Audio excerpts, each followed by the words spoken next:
అసలు ఆ person sick అయ్యేది మెయిన్ కాజ్ ఈ స్ట్రెస్.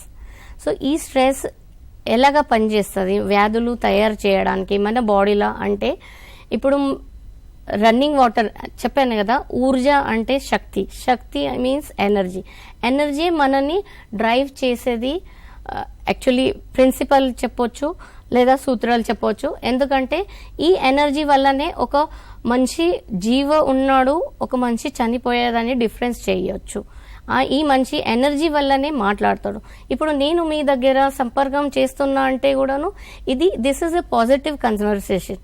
సో ఇది పాజిటివ్, నాతో పాటు మీకు వచ్చేది positive energy in the form of conversation మనం చేసేది. సో ఇలాగానే ఈ ఎనర్జీ మన every human being, every small insect, every plant which is life, బతుకున్న జీవులన్నిటికీ ఎనర్జీ డ్రైవ్ చేసే ప్రిన్సిపల్. ఇన్ షార్ట్ చెప్తే ఇది వైటల్ ఫోర్స్ అనొచ్చు, మన సోల్ అని మనం అంటాం. సో ఇదే ఎనర్జీ డ్రైవ్ చేసేది కదా. ఈ ఎనర్జీ మూవ్ అవుతా ఉంటే ప్లస్ పాజిటివ్ ఉంటే ఎవరికి వ్యాధులు రావు. ఎలాగా మన నది ఉంటుంది, నది ఫ్లో అవుతుంటుంది, ఫ్లో అయిన నదిలో సపోజ్ మనం స్నానం చేస్తే మనకు ఎంత పాజిటివ్ ఫీల్ అవుతుంది, ఎంత ఫ్రెష్ ఫీల్ అవుతుంది. ఎందుకంటే దాంట్లో it has so much positive energy which is taken by us as in the form of bath. So అది మనకు ఆ ఎనర్జీ ట్రాన్స్ఫర్ అవుతుంది, it is positive energy. So అలాగనే ఇది ఫ్లో అవుతుంటుంది కదా. సో వ్యాధులు ఉండవు, ఎక్కడైనా ఉండవు. ప్లస్ అది రెస్ట్ తీసుకుంటే సాల్వ్ అయిపోతుంది.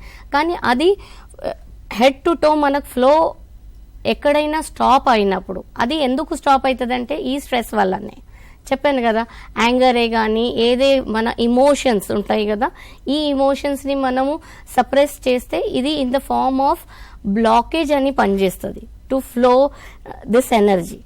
సో ఏదే బాడీకి ఆ ఎనర్జీ స్టాప్ అవుతాయి, సపోజ్ మన స్టమక్, మన కడుపులో ఏదైనా ప్రాబ్లంకి అక్కడికి ఎనర్జీ తక్కువ సప్లై అయిందనుకో, మనకు యాసిడిటీ కావచ్చు, అజీర్ణం కావచ్చు. ఇలాగా ఒక రోజుకే కానీ చాలా రోజులకే కానీ, అది చాలా రోజులకు మన బాడీలో ఉండిపోతే ఇంకా ఫర్దర్ స్టేజ్ అవుతుంది. ఇనిషియలీ ఇండైజెషన్ కావచ్చు, ఆ తర్వాత అల్సర్ కావచ్చు, ఆ తర్వాత ఇంకా నెక్స్ట్ స్టేజ్కి బ్లీడింగ్ స్టేజ్కి పోవచ్చు, నెక్స్ట్ స్టేజ్కి ఇలాగా ప్రోగ్రెస్ అవుతూ ఉంటుంది.